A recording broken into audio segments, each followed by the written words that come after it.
I couldn't have been happier that day. I was working on a project with people I liked. It was a high-profile sporting event, international, with so many interesting people. I was using all my skills. I enjoyed every minute of it. But in an instant, that changed. I was having some trouble with the new computer program that I was working on. So I went to a younger colleague just outside my office and said, "Do you have a few minutes to help me with this?" He turned and looked at me and smiled. Well, actually, it was more of a smirk. And when I asked him what was funny, he turned around and looked at me and said, "Don't worry, Rosie.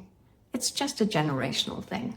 Those few words struck me like lightning. I stood rooted to the spot for a few minutes, wondering whether I had heard correctly.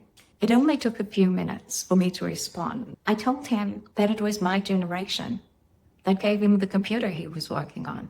It was also my generation who gave him the smartphone that he was so dependent on. It was as if the earth had shifted. I hadn't thought about my age much on this project. I was 53. And I certainly didn't feel like it or act like it. I was vital and full of energy. And still, this comment, at the risk of being dramatic, I would say my entire world shifted in that moment. I returned to my office a different person than I was just a few minutes ago. The entire day, that comment dogged me. I started thinking, what have I done to make this person point out age? I never thought that I would ever experience something like this. I continued my day, but for weeks afterwards, I became more sensitive to people's comments. I listened very closely for that ageism, that quiet dig that says, "You're a little old for this, aren't you?" I continued on the project until it was over. I was very sad to leave, and honestly, I was a little afraid of what was to come. I decided at the end of that project that I would try to find a full-time job.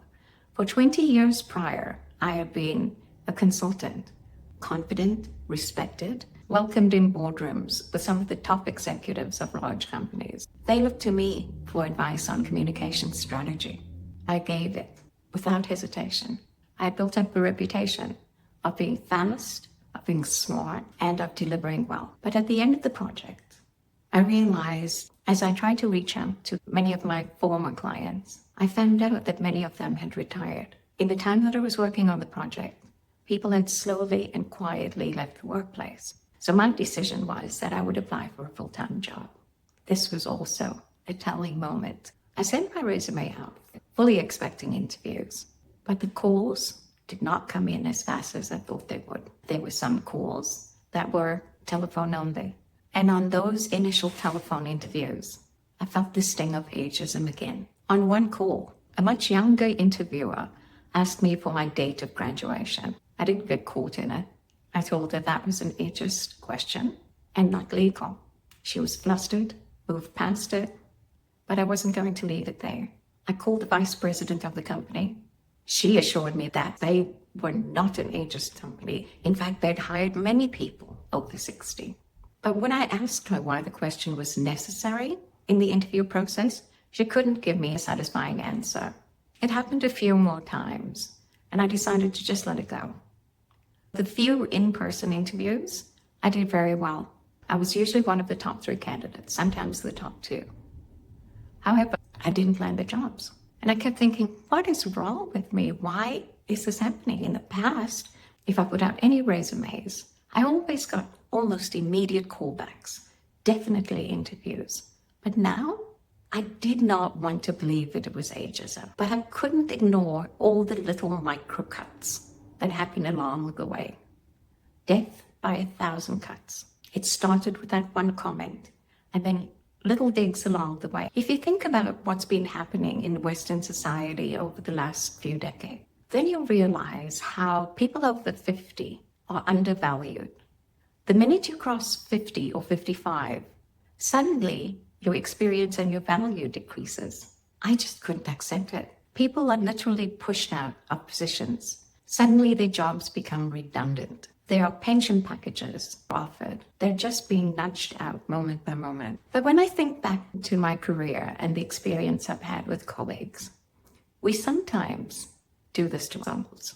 It starts early, when you're 30, and they jokingly give you an over-the-hill kick. When you're 32, and they tell you, you're now off the calendar. When you're 40, you start experiencing reaching for names or words, and you may laugh it off and say, oh, I'm having a senior moment. How many of us have done that? But that is part of reinforcing age discrimination. It's telling people, I'm getting older and my memory isn't what it used to be. As I was going through that job search process, my confidence was eroding fast. I wondered whether I imagined the respect that I'd earned. I wondered if my experience was actually ever appreciated. Mentally, this was not a good thing, but I persisted. I held on to that career. I held on to that idea that I could still do this. I had so much to give. I was at the top of my game, for goodness sake. How could this be happening to me now? It took a few years of struggling. I did a little freelance work here and there, and I felt like my confidence was completely gone. Finally, 2 years ago, I realized that I was not going back. Friends and family would tell me outright, do something else. You do not need to go back to corporate. You will not recognize the landscape anymore. People our age are starting to think about early retirement. You're being offered packages. So do something else, anything. Just take a little job that will keep you busy. I wasn't ready for that. I don't think I will ever be ready for that. But as time has gone by, and I've had time to think about how my traditional career has ended, I came to several conclusions. I didn't lose my competency. I was assumed to be less competent because of my age. The grief that comes from that is unspeakable. And then finally, acceptance and new hope. I didn't understand because I held on to the end so long. But in fact, I was at a new beginning, and it took me a long time to see. I know that I'm not alone in this because I've seen people in their 50s on social media, on YouTube in particular, talking about the very same topic. They've all gone through that moment, just in different forms, some in much unkind of ways, where they've had their computers shut off, they lose access, and then they get the phone call that says, your job has become redundant and you are no longer needed, effective immediately. Thankfully, I didn't go through that horrifying experience. In my next video, I will talk more about my new beginning and my new hope for the future. If you enjoyed this content, please like and subscribe, and I'll see you next time. Remember, we're not done yet.